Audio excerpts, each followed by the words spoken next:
नमस्कार दोस्तों, आप देख रहे हैं स्टॉक मार्केट एसटीवी और आज हम विस्तार से बात करने वाले हैं आलोक इंडस्ट्रीज लिमिटेड के बारे में। इस वीडियो में हम कंपनी की पूरी फंडामेंटल स्थिति, quarterly performance, balance sheet, share holding pattern और उसके बाद डेली और वीकली टाइम फ्रेम पर टेक्निकल चार्ट एनालिसिस करेंगे।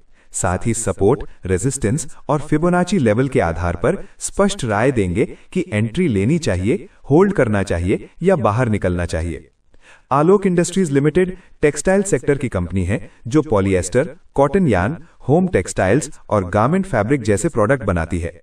कंपनी रिलायंस इंडस्ट्रीज ग्रुप से जुड़ी हुई है और प्रमोटर होल्डिंग लगभग 75% के आसपास है, जिसमें रिलायंस और जेएम फाइनेंशियल एआरसी की हिस्सेदारी शामिल है।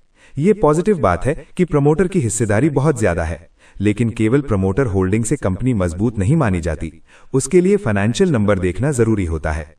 वर्तमान शेयर प्राइस लगभग 15 रुपये 60 पैसे के आसपास ट्रेड कर रहा है। 52 वीक हाई लगभग 23 रुपये 50 पैसे के आसपास और 52 वीक लो लगभग 14 रुपये के आसपास है। इसका मतलब यह है कि स्टॉक अपने हाई से काफी नीचे ट्रेड कर रहा है और लो के आसपास घूम रहा है, जो कमजोरी दर्शाता है। मार्केट कैप लगभग 8013 करोड़ के आसपास है।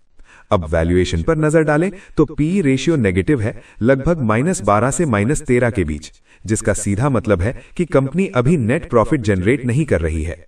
ईपीएस नेगेटिव है, बुक वैल्यू नेगेटिव लगभग -42 रुपये 3 पैसे है, जो ये दिखाता है कि कंपनी की नेटवर्थ कमजोर है और शेयर होल्डर इक्विटी पर दबाव है। आरओसीई लगभग -4.76% और आरओई भी नेगेटिव है, जो साफ बताता है कि कंपनी अपने कैपिटल पर रिटर्न देने में असफल रही है। अगर हम पिछले कुछ सालों का प्रॉफिट एंड लॉस देखें तो रेवेन्यू में उतार चढ़ाव रहा है। कुछ क्वार्टर में सेल्स में सुधार दिखा है, लेकिन नेट प्रॉफिट लगातार स्थिर नहीं है। कई क्वार्टर लॉस में गए हैं। ऑपरेटिंग मार्जिन कमजोर रहे हैं, नेट मार्जिन भी नेगेटिव जोन में रहा है। इसका मतलब कंपनी की ऑपरेशनल एफिशिएंसी अभी मजबूत नहीं है। बैलेंस शीट की बात करें तो कंपनी पर डेट का बोझ रहा है। हालांकि आईबीसी प्रोसेस के बाद कुछ रीस्ट्रक्चरिंग हुई थी, लेकिन फिर भी नेटवर्थ स्ट्रांग नहीं मानी जा सकती। टोटल एसेट्स के मुकाबले लायबिलिटीज का दबाव ज्यादा है। कैश फ्लो भी स्थिर नहीं है। ऑपरेटिंग कैश फ्लो में स्थिरता की कमी दिखती है। इन सभी बातों से यह स्पष्ट होता है कि फंडामेंटली कंपनी अभी रिकवरी फेज में है, पूरी तरह मजबूत नहीं हुई है। शेयर होल्डिंग पैटर्न में प्रमोटर लगभग 75% के आसपास हैं।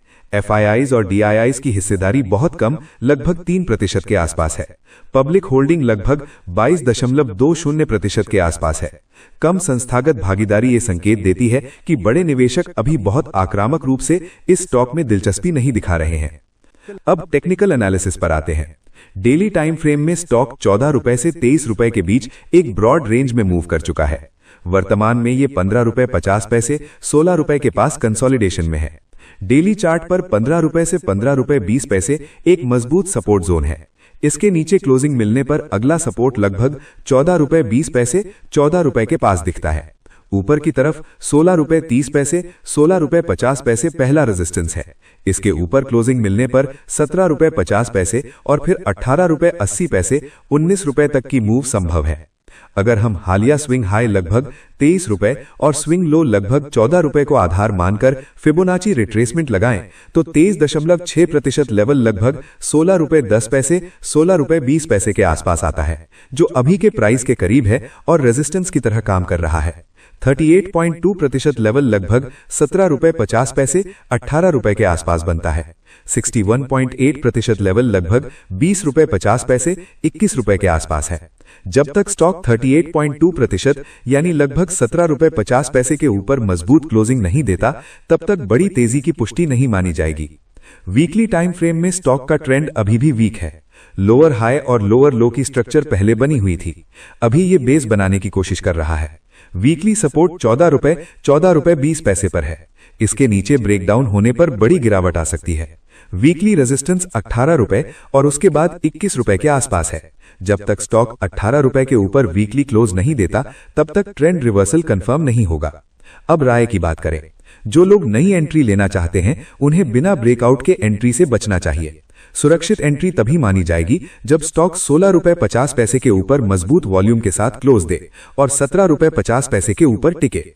उस स्थिति में टारगेट 17 रुपए 50 पैसे और 20 रुपए तक हो सकता है। स्टॉप लॉस 15 रुपए के नीचे रखना चाहिए। अगर स्टॉक 15 रुपए के नीचे क्लोज देता है तो गिरावट 14 रुपए तक तेज हो सकती है। जो लोग पहले से निवेशित हैं और ऊंचे लेवल जैसे 20 रुपए 22 रुपए में फंसे हैं, उन्हें हर रैली में आंशिक एग्जिट पर विचार करना चाहिए जब तक कंपनी के फंडामेंटल में स्पष्ट सुधार न दिखे। जो लोग 14 रुपए 15 रुपए के आसपास से होल्ड कर रहे हैं, वो 14 रुपए के नीचे सख्त स्टॉप लॉस रखें। लॉन्ग टर्म निवेशक केवल तभी बने रहें जब वे हाई रिस्क सहन कर सकते हों, क्योंकि फंडामेंटल अभी मजबूत नहीं है। कुल मिलाकर फंडामेंटली कंपनी कमजोर है, प्रॉफिटेबिलिटी नेगेटिव है, बुक वैल्यू नेगेटिव है, आरओई और आरओसीई नेगेटिव है। टेक्निकली स्टॉक लो रेंज में कंसोलिडेशन कर रहा है और अभी तक कोई बड़ा बुलिश रिवर्सल सिग्नल नहीं मिला है। इसलिए ये स्टॉक केवल हाई रिस्क ट्रेडर्स के लिए उपयुक्त है, कंजर्वेटिव और लॉन्ग टर्म सेफ निवेशकों के लिए नहीं। दोस्तों, ये जानकारी केवल एजुकेशनल पर्पस के लिए है। शेयर मार्केट में निवेश रिस्क के अधीन है। निवेश करने से पहले अपनी खुद की एनालिसिस करें या अपने फाइनेंशियल एडवाइजर से सलाह जरूर लें। अगर आपको ये विश्लेषण पसंद आया हो तो वीडियो को लाइक करें, अपने दोस्तों के साथ शेयर करें, चैनल को सब्सक्राइब करें और कमेंट में जरूर बताएं कि अगला कौन सा स्टॉक एनालिसिस आप देखना चाहते हैं। मिलते हैं आपसे अगले वीडियो में, तब तक के लिए धन्यवाद।